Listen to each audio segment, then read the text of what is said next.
Alright, time to go over the selection tools. And I'll show a little bit of each of them just to get you comfortable with using each of them because they are one of the more, of course, powerful tools within Photoshop. We're going to start with our rectangular marquee, and anything that you would select with this, let's say we copy and paste, we can see what happens. It's going to take that band and just take that little swatch. Toss that. Adversely, if you select it and then move it, oops, sorry, make sure you're on your move tool, it's actually going to chop that part off if you were doing a certain effect with that. There could be some applications with that.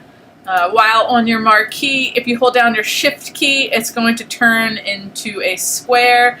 And I'm going to use my Apple D to deselect, and that's all. Remember, it's all, oops, right here. Select all, deselect, reselect, inverse. You'll probably be bouncing between those three. Under the rectangular is the elliptical, so it will create an ellipse. Copy, paste. That's Apple C and Apple V. There we go. There's just that little swatch. Make it visible again. And hide that because we don't want that anymore. And same thing like the rectangle, hold down your shift key and it's going to make a circular selection. For the web, these single rows are perfect. That way you can sample a color or a pattern and it's going to take a lot less space. For that, we will talk about that more when we get into the web design section. The next tool is our lasso tool. So if I wanted, let's say, the beak of this bird, you can freehand draw around it. I got a little wobbly there. I never worry because with any of our selection tools, if you hold down the Option key, it's going to subtract from the selection. So I'm going to drag over that, cleans that part up. And if I feel like I have missed the upper part, when I hold down my shift key, we see a plus come up. Keep that held down, and then you can draw that missing part in. So you have a little bit of flexibility with that. Also, if you have a shape and then you want to add to it, you don't have to just use one of the selection tools. You can have any of them. So if I hold down my shift key, there we go. I'm making a weird sort of sun shape. You can build any form that you want. I'm going to deselect Apple D. Underneath that, we have the polygon lasso, and I usually show via lightning bolts. So let's say I wanted something in here selected, copy it, I'm going to paste it, and it's going to be in that shape. Alright, tossing that layer in the trash, going on to the next one, magnetic, and again, if I know this is fast, so if you need to see something again, like we said in class, just pause it, rewind it, go back, and then you'll be able to review it.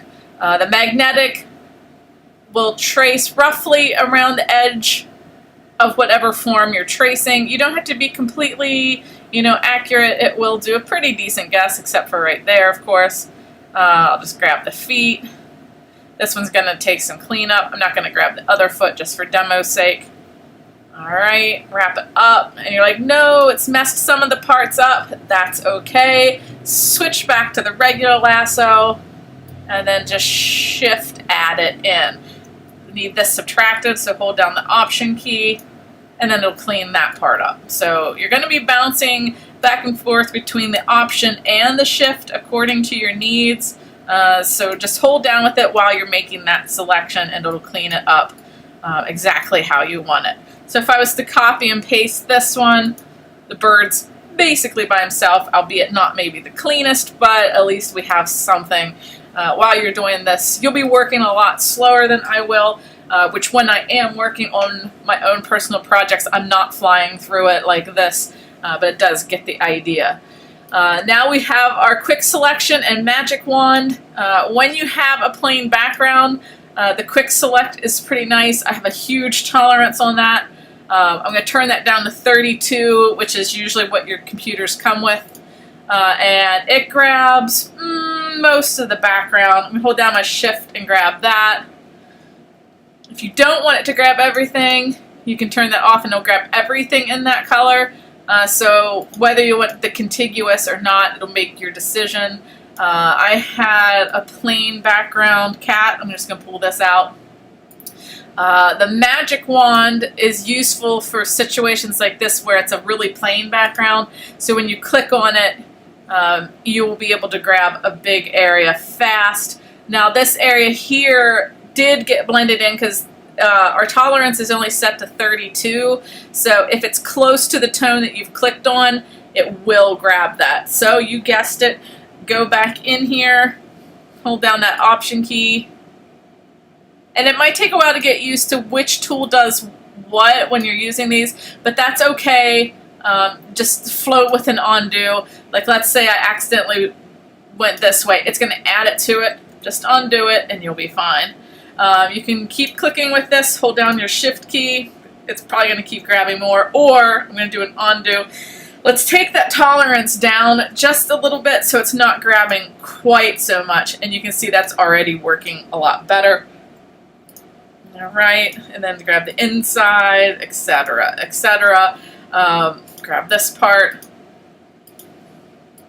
and I'd probably want that area. Now for this, I've been working in the background, but I don't want the background selected. So if I were to do a copy and paste, the cat's actually not there, it's just the background. So whenever you're working that way, and I'm going back to my history, so I'm back with my magic wand. Remember, your history gives you all your undos.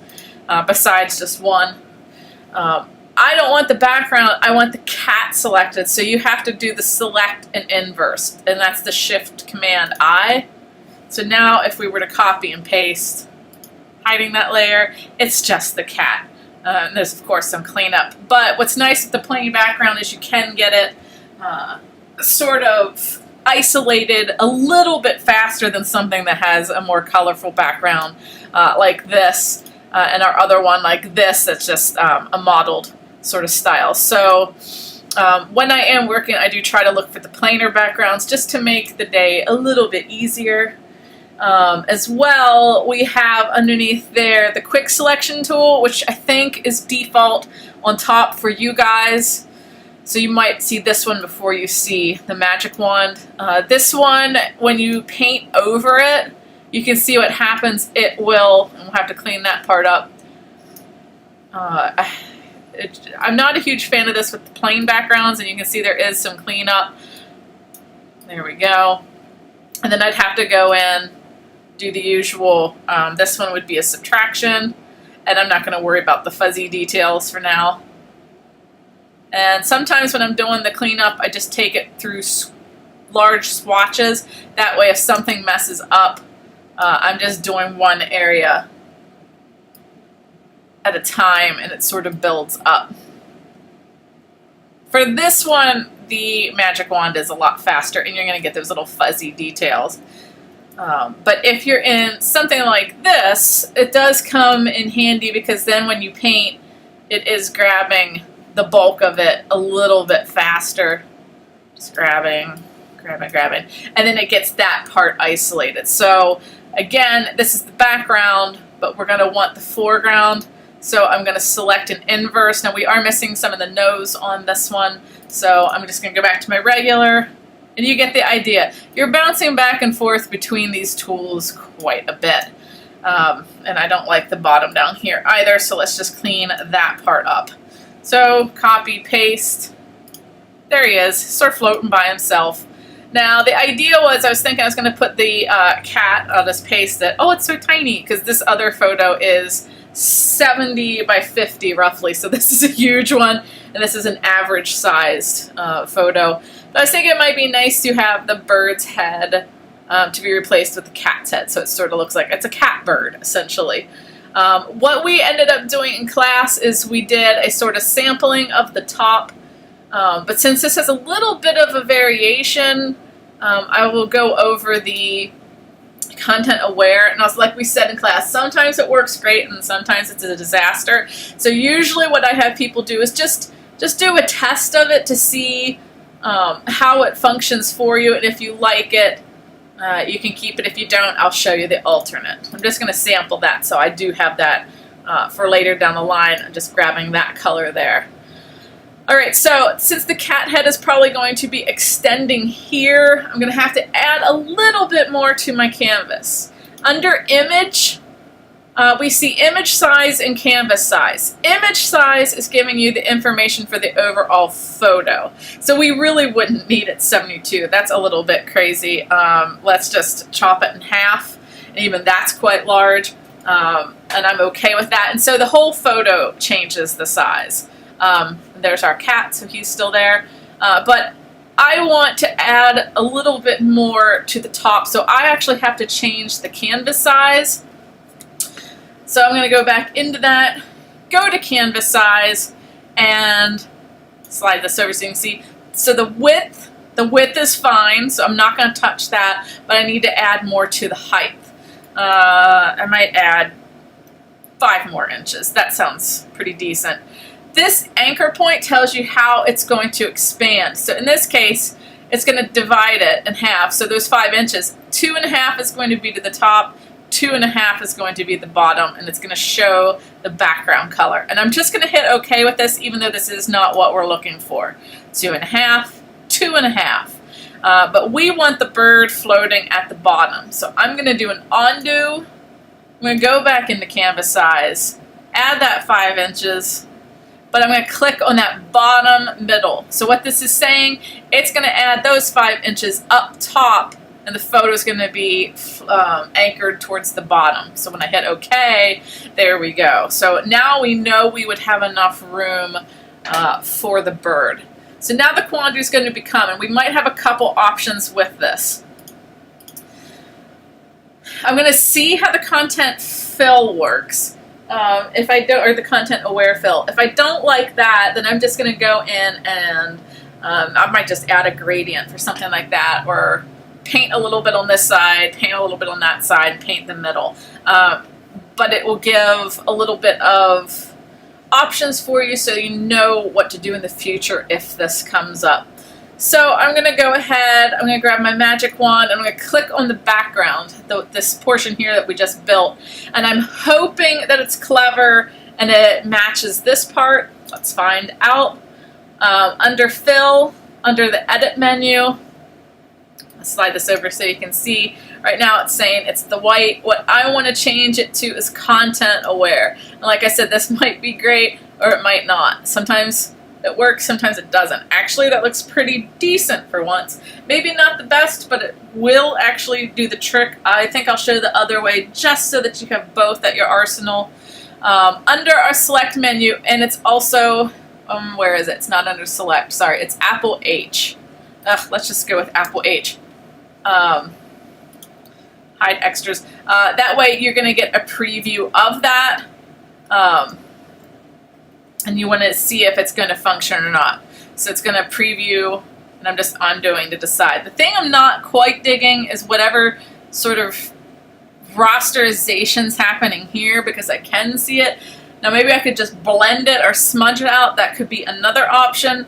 But let's go ahead and try something slightly different. I'm going to magic wand that portion. And let's just go ahead and delete this space. Actually, let's just leave it white for now. I'm going to cancel that. I am going to drop in this tan color with our paint bucket. I was thinking of taking it down to none, but I think it might be easier to start with a base color. Now that might have been too dark, so I'm going to sample this lighter tone. And then G is our paint bucket. All right. That looks okay-ish. So we have the tones matching here and here, so we need to sort of bump it up in this area. I'm going to reselect it, and then I can smooth it out later if I want, but I don't want to be accidentally painting over anything with the bird, because I am going to grab a pretty decent sized brush so it sort of matches that color. I'm happy with that. And that was just because I started to type something else. So I'm going to sample, go back to the brush, and just paint that part in and get it sort of smoothed out.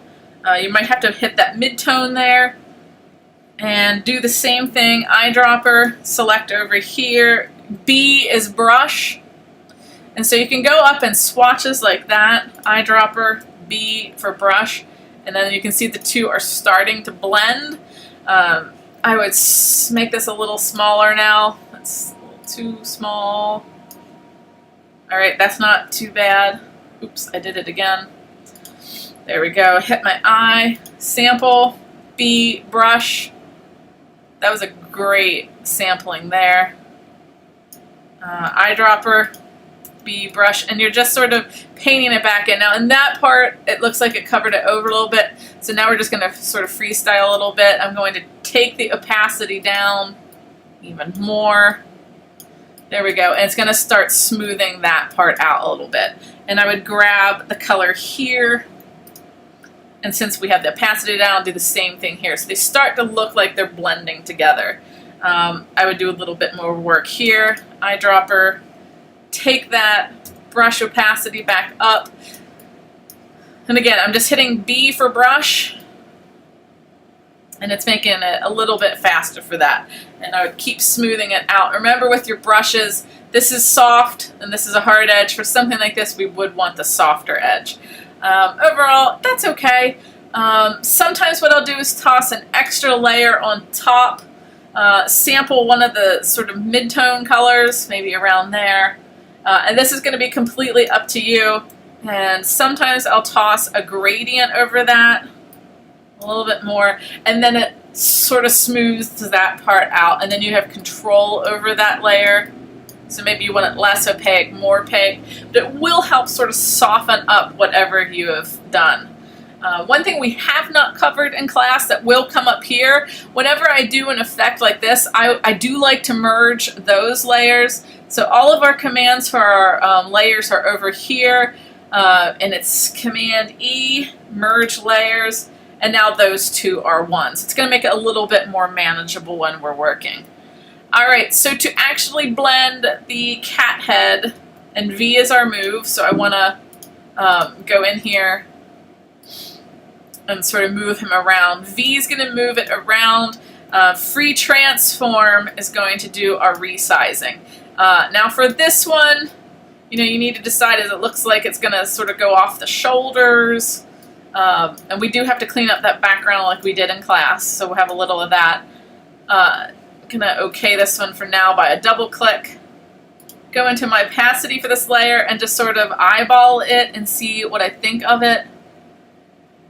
It looks like the chin's going to be popping right out. I think I'm going to stick with that. And the eyes almost match up, which was somewhat accidental, but let's just go for it because I think that's going to work. Alright, so what I'm going to need to do is clean up. When we zoom in, we're going to have a little bit here to clean up and a little bit with the face of the other bird. So I'm going to hide this layer, unlock this layer, and I'm going to double click on that and call that layer bird. Double click on that layer and call it cat, and remember, this is going to keep it organized for us. Because if you get maybe 2 or 3 layers, it's forgivable to not do that stage, but anything more than that, it's just going to get a little bit out of control. So if you get into the habit early on, you will be able to keep track of what you're doing a little bit better. And our eyeball will make it visible or hide it. And when we click on that layer and hold down the lock will lock the layer from any changes. And if it's unlocked, you'll be able to change that layer. So if I'm working, sometimes I'll lock that layer and make it invisible unless I need it visible. Then that way, whatever I'm doing, can function within this realm. All right, so for this one, you have a couple options. You could attempt to select his head and then try that edit content aware fill. That would be option 1. Option 2, you could just keep painting like we were doing. I might just do a combo platter of these so that you can see how each of them would function. The opacity's down. Let's take it back up. And then, again, just keep sampling and sample, etc. So you're sort of doing a digital painting over it. So this system would work, and I'm just going to take some of that and then leave the rest of it so that when the cat is visible, once we chop some of it apart, you can erase that. Why don't we just go ahead and erase some of that so we can just see it from here. I'm gonna make a big brush. You could also just select and erase. That would work. For something like this, I do take the hardness down again so that, like we saw there, we can make a nice blend with it. Make it a little smaller. And as I talked about in class, I like to have a little bit extra of whatever I'm merging so I can make decisions as to how it looks. I'm just going to pop it up just a little bit. I feel like this line here compositionally makes it look a little bit more interesting, so I'll just clean this part up. If you ever mess up, don't worry, it's still floating, well, wherever it was. There it is. You can just reselect it and bring it back in. I do usually duplicate it. I forgot to do that on this step, but remember to duplicate. Just right click and hit duplicate. But since this is a sample, I'll just keep going. Erase this little bit there. Make it look like it's sort of spawning forth into that part. I'm going to change the arrow angle just a little bit so it looks like the fur is sort of going over the other fur. And so far so good. So what I'm seeing here is we're going to have to blend these out a little bit more. But we have a couple options with that. Now certainly the brush is one of, or sorry, the erase is one of them. And for something like that, I would take the opacity way down. So for this, when it's way down, and this is at 19%, and I just sort of eyeballed it, it will be such faint changes you might not notice it. So you might be clicking and going, nothing's happening, but it is. It's just really faint. And what's nice with this is I'm just doing a pass click. So you're getting the two textures, the fur and a little bit of the feather, so you're getting the two to blend together quite nicely. It actually doesn't look too shabby. I like where that's at, so I'm going to pause. And then we're going to go into the blur smudge tool. Blur is going to sort of just take some of those edges away. I'm going to make this slightly bigger because like right here, it could use a little softening. I like to use blur in conjunction with the smudge, so it's going to start to make it look like the layers are belonging together. And again, it's going to look like not much is happening. Just think of this as if you're painting and you're building up the layers, that's what it's doing, because it's only at 50%. And I would leave it there. Maybe later you would lessen it, but for now 50% is actually pretty decent because we just want a nice subtle variation with it. All right, let's go into the smudge tool. The smudge tool functions, like we said, just like in a drawing class. If you wanted to shade something, you take your finger and just sort of smudge it around the page a little bit. That's what this tool is going to be doing. Now I am going to zoom in just a little so we can, that might have been too much. Apple negative to zoom out on that one. So with this tool, it's going to, it functions like the liquify tool, and like we said, that's the one that sometimes gets the magazine covers in trouble because it'll, and I'll just really exaggerate it. It actually pulls it out. It's like it's turning it into a liquid. Now a little bit of it's okay, and I would actually in this case probably turn it down just a little bit because we don't want it to be completely pushed around. But what's nice with this is this tool, you can see what's happening. It's taking the fur and sort of blurring them together. I like to work with them together, and then I take it down. Oh, actually I'm going to take down a lot more. So think of this as paint class, and each brush that you use, and remember we can smooth out that edge, go in the angle that the organic shape is taking. So you don't want to fight it down if it's going sort of up. There we go. So see how it makes that nice edge? Same thing. And since this is, I didn't like that last one, so I'm going to undo it. Since this is only a 36 strength, it's just going to take those harsh edges off. So it does make it look a little bit more realistic. And now even smaller, so like in a class with painting, and we can get those little wispy details. Especially with the fur, we want it to sort of look like it's going in the direction of the nape of the bird's neck. And I'm going to take it down even further just to get a couple, little, looks like the wind is blowing and the catbird's enjoying himself. and it's sort of fluffed up there. And this is going to help us get that sort of more realistic merge to it. I would probably spend a little bit more time right in this area, but just zooming out, let's just get it a little smaller so you can see it. I mean, overall, that actually looks like a pretty decent merging between the two layers. So, just to recap, our marquee tools will do overalls. This will do organic shapes or freestyle drawing. And then you have your two quick selections and magic wand. So you can work between all of them or choose just one. It's sort of one of those things where you're going to have to get used to experimenting with each of them, because each one does serve its purpose when you are designing. And then that way you know which one you can pop back and forth between two. But it does take, these three tools in particular do take probably the longest time to get used to versus all the others. So projects like these where you're taking object A and blending them into object B will be really useful, because it's going to give you that extra little practice time. So the more of these you do, the more comfortable you're going to get between, you know, cutting and pasting. Because we had, you know, this cat, and we had to get just his head, and then we had to make it look like it was belonging on there. That's great practice to sort of, you know, get comfortable with your tools. So 3 selection tools, and then also how to change your canvas size, and to see if content aware works or not for your project. Each of those will come in handy for all your future projects. And remember, practice makes perfect. All right, guys, I will see you next time. Bye.